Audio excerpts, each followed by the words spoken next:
guys, yan, ginawa na yung karga namin. Nandito lang kasi kami sa transloading. Bali nililipat lang dito sa mga hauler dito. Na to yung pangarga namin at sila na yung maghahatid doon sa central kung saan gawing asukal na yung tubo o sugar cane.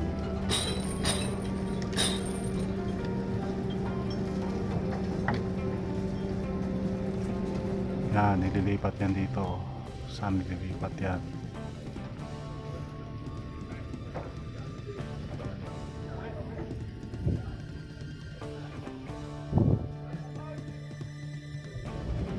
Sa buli daw, sa buli.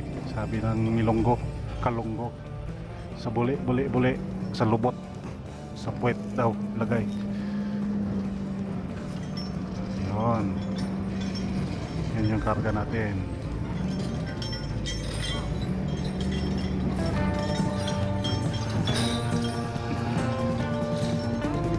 So, yun. Nakarga na doon. So, ganyan kasimple mga guys. Ayan, bye bye mga guys. Okay mga kabady, see you sa next vlog. This is GH TV reporting. Ciao.